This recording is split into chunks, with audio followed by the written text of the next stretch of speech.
Hi hello, പ്രീതാസ് വ്ലോഗിലേക്ക് സ്വാഗതം. എല്ലാവരും സുഖമായിരിക്കുന്നുവെന്ന് കരുതുന്നു. ഇന്ന് ഞാനിവിടെ ഞങ്ങളുടെ കുറച്ച് കൃഷി കാര്യങ്ങളൊക്കെ നിങ്ങളെ കാണിക്കാമെന്ന് കരുതി.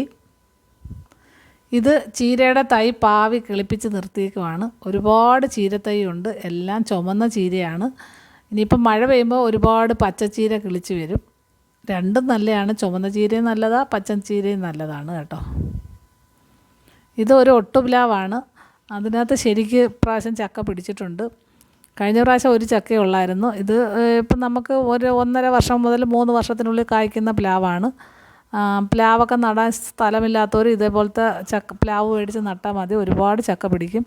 എല്ലാം വരിക്ക ചക്കയാണ്. കഴിഞ്ഞ പ്രാവശ്യം ഒരു ചക്ക പിടിച്ചിട്ടുണ്ടായിരുന്നു, നല്ല മധുരമായിരുന്നു.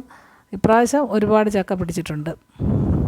അതുപോലത്തെ ഞങ്ങൾക്ക് 2-3 പ്ലാവുണ്ട്. എല്ലാം 1.5 വർഷം മുതൽ 3 വർഷത്തിനുള്ളിൽ നന്നായിട്ട് കായ്ച്ചിട്ടുണ്ട്. നല്ല നമുക്കുള്ള ആവശ്യത്തിനുള്ള ചക്കയൊക്കെ അതിൽ നിന്ന് കിട്ടാറുണ്ട്. ഇത് മത്തയുടെ അരി പാവി കിളിപ്പിച്ചതാണ്. 2 തൈ കിളിച്ചിട്ടുണ്ട്, ഇനി അത് പടത്തി വിടണം. എല്ലാം കിളിച്ച് വരുന്നതേ ഉള്ളൂ കേട്ടോ, ഒരുപാടായിട്ടില്ല. അതിൻ്റെ മുമ്പ് ഞാൻ വീഡിയോ എടുത്തതാണ്. ഇത് മറ്റൊരു പ്ലാവ് ഉണ്ടെന്ന് പറഞ്ഞില്ലേ, ആ പ്ലാവാണ് കാണിക്കുന്നത്. പിന്നെ ഇത് കാന്താരി പിന്നെ തനിയെ കിളിച്ച് ഇഷ്ടം പോലെ വരുന്നുണ്ട്. മഴ പെയ്യുമ്പോൾ ഒരുപാട് തൈ കിളിച്ച് വരും. ഇതൊന്നും നട്ടതല്ല, തനിയെ കിളിച്ച് നിൽക്കുന്നതാണ് കാന്താരി മുളക്. തോരനൊക്കെ ചതച്ചിടാൻ ഏറ്റവും നല്ലത് കാന്താരി മുളകാണല്ലോ. ഇത് ഇരുമ്പിപ്പുളി എന്നാണ് ഞങ്ങളുടെ ഇവിടെ നാട്ടിൽ പറയുന്നത്. ഓരോ സ്ഥലത്തും ഓരോന്നാണ് പറയുന്നത്. ഇത് അച്ചാറിടുന്നതിനും മീനകത്ത് ഇട്ട് കറി വെക്കുന്നതിനും ഒക്കെ നല്ലതാണ് ഇരുമ്പിപ്പുളി. ഇത് സീസണൊന്നുമില്ല, ഒരുപാട് പിടിക്കും, പിന്നെ ഒരു 5-6 ദിവസം നിൽക്കും, അതേപോലെ എല്ലാം പോവും, പിന്നെ അതേപോലെ കിളിച്ച് വരും. ഇങ്ങനെ അടി മുതൽ മുടി വരെ ശരിക്ക് പിടിക്കും ഇരുമ്പിപ്പുളി.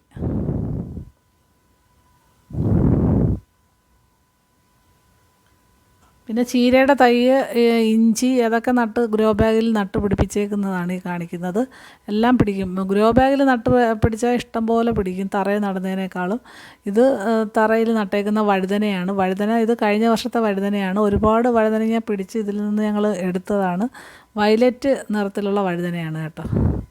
ഇപ്രാവശ്യം വഴുതനയുടെ അരി പാവി കിളിപ്പിച്ച് നിർത്തിയിട്ടുണ്ട്. പല സൈസിലുള്ള വഴുതനയുണ്ട്. വെളുത്ത വഴുതനങ്ങയുണ്ട്, നീളമുള്ള ഒരു സൈസ് വഴുതനയുണ്ട്, ഈ വയലറ്റ് കളറിലെ വഴുതനങ്ങയുണ്ട്, എല്ലാം ഉണ്ട്. അത് പാവി കിളിപ്പിച്ച് നിർത്തിയിട്ടേ ഉള്ളൂ, അതിൻ്റെ തൈ പിരിച്ച് നട്ടില്ല. ഇത് നമ്മുടെ പപ്പായയുടെ അരി തനിയെ കിളിച്ച് വന്നതാണ്. ഒരുപാട് തൈ പിടിച്ച് നിൽപ്പുണ്ട്. ഇനി മഴ പെയ്യുമ്പോൾ അത് മാറ്റി നടണം. പിന്നെ ഇത് കുമ്പളം തനിയെ കിളിച്ച് വന്നതിനെ പടത്തി വിട്ടേക്കുവാണ്. അതിനെ ഇങ്ങനെ ആ വീടിൻ്റെ മുകളിലോട്ട് പടത്തി വിട്ടിട്ട് 2-3 ഓലയുടെ ഇതൊക്കെ വെച്ച് കൊടുത്താൽ മതി, ശരിക്ക് കായ്ക്കും. നമ്മൾ തൈ നട്ട് പിടിപ്പിക്കുന്നതിനേക്കാളും ഇതേപോലെ തനിയെ കിളിച്ച് വരുന്ന കുമ്പളവും പിന്നെ ഇതുണ്ടല്ലോ മത്തയൊക്കെ പടത്തി വിട്ടാൽ ശരിക്ക് പിടിക്കും. കുറച്ച് സൂര്യപ്രകാശം കിട്ടുന്ന സ്ഥലത്തോട്ട് പടത്തി വിടണമെന്നേ ഉള്ളൂ. ഇത് പയർ നട്ട് പിടിപ്പിച്ചതാണ്. പയറൊക്കെ കിളിച്ച് വരുന്നതേ ഉള്ളൂ. ഇപ്പോൾ ഈ ഉണക്ക സമയത്ത് ഏറ്റവും നന്നായിട്ട് ഉണ്ടാകുന്നത് പയറും പിന്നെ ചീരയാണ്. മഴ പെയ്യുമ്പം പയറിനും ചീരയും അത്ര നന്നായിട്ട് ഉണ്ടാകത്തില്ല. ചീരയുടെയും പയറിൻ്റെയൊക്കെ സീസണാണ് ഈ ഉണക്ക സമയം. നന്നായിട്ട് വെള്ളം ഒഴിച്ചു കൊടുത്താൽ മതി. അതുപോലെ അതിന് നല്ല സൂര്യപ്രകാശവും കൂടെ തട്ടുമ്പോൾ നല്ലതായിട്ട് പിടിക്കും. പിന്നെ തക്കാളി ഒരുപാട് തക്കാളിയുടെ തൈ കിളിച്ച് വന്നതും ഇതുപോലെ ഗ്രോ ബാഗിൽ നട്ടിട്ടുണ്ട്.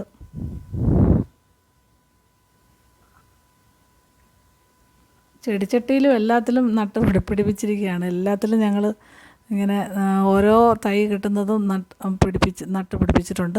പിന്നെ ഈ പച്ചമുളകൊക്കെ ഒരുപാട് പാവി കിളിപ്പിച്ചിട്ടുണ്ട്. ഒരുപാട് വെറൈറ്റി പച്ചമുളകുകൾ ഉണ്ട്, പാവി കിളിപ്പിച്ചിട്ടുണ്ട്.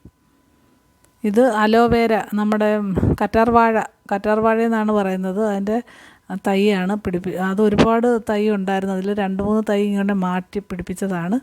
പിന്നെ ഇത് പച്ചമുളക്, നമ്മുടെ ഈ വയലറ്റ് കളറിലെ മുളക്, അങ്ങനെ എല്ലാ മുളകിൻ്റെയും തൈ പാകി കിളിപ്പിച്ച് നിർത്തിയിരിക്കുക. ഇനി അത് ഓരോരോ ഗ്രോ ബാഗിൽ നമുക്ക് നിറച്ച് മാറ്റി നടണം. പിന്നെ ഇത് ആമ്പൽപ്പൂവിൻ്റെ ഒരു തൈയാണ്. പിന്നെ ഇത് പനിക്കൂർക്കയുടെ പനിയൊക്കെ വരുമ്പോൾ നമ്മളതിൻ്റെ നീര് പിഴിഞ്ഞ് കുടിക്കുകയും വെള്ളം തിളപ്പിച്ച് കുടിക്കുകയൊക്കെ ചെയ്യാമല്ലോ, അതാണ് പനിക്കൂർക്കയുടെ ഇല. ഇത് ചെമ്പകം. പിന്നെ അതിൻ്റെ കൂടെ ചേർന്നൊരു മാവുണ്ട്. ആ മാവിൽ നിറച്ച് ഇത് പിടിച്ച് കിടക്കുക, എന്താ പാഷൻ ഫ്രൂട്ട് പടർന്ന് കിടക്കുകയാണ്. ആ പാഷൻ ഫ്രൂട്ട് നല്ല ഇപ്പോൾ ഈ ഉണക്ക സമയത്ത് അതിൻ്റെ ജ്യൂസ് അടിച്ച് കുടിക്കാൻ ഏറ്റവും നല്ലതാണ്. നല്ല മധുരമുള്ള ഒരു സൈസ് പാഷൻ ഫ്രൂട്ടാണ് കേട്ടോ. അധികം പുളിപ്പില്ലാത്ത നല്ല മധുരമുള്ള പാഷൻ ഫ്രൂട്ടാണ് ഇത്. നമ്മൾ ഈ ഉണക്ക സമയത്ത് ഇഷ്ടംപോലെ ജ്യൂസ് അടിച്ച് കുടിക്കാറുണ്ട്. ഇത് കറിവേപ്പിലയ്ക്ക് പിന്നെ ക്ഷാമമൊന്നുമില്ല, ഇഷ്ടം പോലെ പിടിച്ചിട്ടുണ്ട്. 1-2 മൂട് തൈ നന്നായിട്ട് പിടിച്ച് നിൽപ്പുണ്ട്. അതുകൊണ്ട് കറിവേപ്പിലയ്ക്കൊന്നും ഇവിടെ ഒരു ക്ഷാമമില്ല, എല്ലാവർക്കും നമ്മൾ ഒടിച്ച് കൊടുക്കുകയും ചെയ്യും. പിന്നെ പാഷൻ ഫ്രൂട്ട് ഒരെണ്ണം വിളഞ്ഞ് നിൽക്കുന്ന കണ്ടിട്ട് ഞാനത് ജ്യൂസ് അടിച്ച് കുടിക്കാനായിട്ട് പറയുകയാണ്.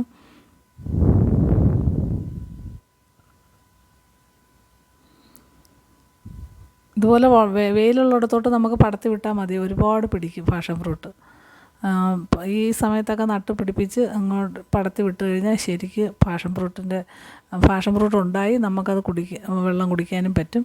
പിന്നെ ഇതുപോലെ ഗ്രോ ബാഗിൽ നമ്മൾ ആദ്യമേ കരിയില, അത് കഴിഞ്ഞിട്ട് നന്നായിട്ട് ചാണകപ്പൊടിയും എല്ലുപൊടിയൊക്കെ ചേർന്നൊരു മിശ്രിതം, പിന്നെ എല്ലാം കൂടെ നട്ട് ഗ്രോ ബാഗ് നന്നായിട്ട് നിറച്ചതിന് ശേഷം നമുക്കത് നട്ട് പിടിപ്പിച്ചാൽ മതി, എല്ലാം ഉണ്ടാവും. ഇത് മുന്തിരിങ്ങയുടെ തൈ കൊണ്ടുവന്നതാണ്. അന്ന് നമ്മൾ അവിടെ പളനി പോയപ്പോൾ മുന്തിരിയുടെ തൈ 4 എണ്ണം വാങ്ങിയായിരുന്നു. അതിൽ 2 എണ്ണം കിളിച്ചിട്ടില്ല, 2 എണ്ണം കിളിച്ചിട്ടുണ്ട്. പിന്നെ ഇതൊക്കെ കുറച്ച് ചെടികളൊക്കെയാണ് കേട്ടോ. ഇത് നമ്മുടെ ജമന്തി, അതേപോലെ എല്ലാവരുടെ വീട്ടിലൊക്കെ ഉള്ള ചെടികളൊക്കെ തന്നെയാണ് കുറേ കാണിച്ചേക്കുന്നത്. പിന്നെ ഈ ബോഗൺവില്ലയുടെ 2-3 വെറൈറ്റി കളറുണ്ട്. അതിപ്പോൾ ഈ ഉണക്ക സമയത്ത് ഏറ്റവും നന്നായിട്ട് പൂക്കുന്നത് ബോഗൺവില്ലയാണ്. അതുപോലെ ചെമ്പരത്തി ഒരുപാട് 2-3 കളറിലെ ചെമ്പരത്തി നട്ടുപിടിപ്പിച്ചിട്ടുണ്ട്. ബോഗൺവില്ലയുടെ വെറൈറ്റി കളറ് ഒരുപാട് ഇപ്പോൾ ഈ സീസണിൽ നന്നായിട്ടുണ്ടാവും. നമ്മൾ നന്നായിട്ട് നട്ട് വളർത്തിയാൽ മതി.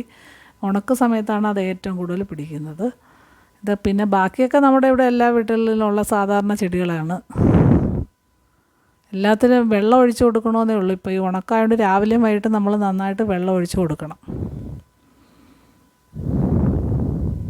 പിന്നെ ഇപ്പോൾ ഇവിടെ തറയോടായതുകൊണ്ട് നമുക്കൊന്നും നട്ട് പിടിപ്പിക്കാൻ പറ്റുന്നില്ല. എല്ലാം ചെടിച്ചട്ടിയിലും ഗ്രോ ബാഗിലും ഒക്കെ വെച്ച് പിടിപ്പിക്കാനേ പറ്റുന്നുള്ളൂ. കുറച്ച് തറയിൽ വെച്ച് പിടിപ്പിക്കേണ്ട കുറച്ച് ചെടികളൊക്കെ നമ്മൾ അപ്പുറത്തെ സൈഡിലാണ് നട്ടേക്കുന്നത്. ഇത് തുമ്പയാണ്. തുമ്പ ഒരുപാട് ഇപ്രാവശ്യം പിടിച്ചിട്ടുണ്ട്. ഈ തെങ്ങിൻ്റെ മൂട്ടിൽ ഒരുപാട് തുമ്പ, നമ്മുടെ വീടിൻ്റെ ഫ്രണ്ടിലൊരു തെങ്ങുണ്ട്, അതിൻ്റെ മൂട്ടിൽ പിടിച്ച് നിൽക്കുന്ന തുമ്പയാണ്. പണ്ട് ഓണത്തിനൊക്കെ ഒരു തുമ്പപ്പൂവിന് കൊതിച്ചിട്ടുണ്ട്. അത്തപ്പൂ ഇടുമ്പോഴേ തുമ്പപ്പൂ ഉണ്ടെങ്കിൽ നമുക്ക് മാർക്ക് കൂടുതൽ കിട്ടുമായിരുന്നു. ഇങ്ങനെ ക്ലബ്ബിൽ നിന്നൊക്കെ മത്സരത്തിനുള്ളപ്പോൾ തുമ്പപ്പൂവിന് വേണ്ടി ഇപ്രാവശ്യം ഒരുപാട് തുമ്പ പിടിച്ചിട്ടുണ്ട്. പിന്നീട് ഇത് പറങ്കിമാവ്, കശുവണ്ടിയുടെ അതാണ്. അത് ഞങ്ങളുടെ അല്ല, അപ്പുറത്തെ വീട്ടിലെയാണ്. അവരുടെ ഒരു കമ്പ് ഞങ്ങളുടെ മതിലിൽ കൂടെ ഇങ്ങോട്ട് പടർന്ന് കിടക്കുകയാണ്. ഇത് കണ്ടോ, കശുവണ്ടി പിടിച്ച് കിടക്കുന്നത് കണ്ടോ. കാരണം ഇത് നമ്മളൊക്കെ പണ്ട് കൊച്ചുനാളിൽ കണ്ടിട്ടുണ്ട്. ഇപ്പോഴത്തെ തലമുറയിലുള്ള കുട്ടികൾക്ക് ഇത് കാണാൻ പറ്റിയിട്ടില്ല. അത് ഞാൻ കൗതുകം തോന്നി എടുത്തു വെച്ചതാണ് വീഡിയോ. മാങ്ങ പഴുത്ത് നിൽക്കുന്നതും അത് ഇപ്പോഴത്തെ കുട്ടികളാരും കഴിക്കാറില്ല. നമ്മളൊക്കെ കഴിക്കുന്ന പതിവ് ഉണ്ടായിരുന്നു. ഇത് പിന്നെ ഒരു കൂമ്പ് നിന്നത് ഒടിച്ച് തോരൻ വെക്കാൻ തുടങ്ങുകയാണ്. ഇത്രയൊക്കെയാണ് എൻ്റെ കൃഷി കാഴ്ചകൾ. എല്ലാവർക്കും ഇഷ്ടപ്പെട്ടെന്ന് കരുതുന്നു. മറ്റൊരു വീഡിയോയുമായി വീണ്ടും കാണാം. ബൈ.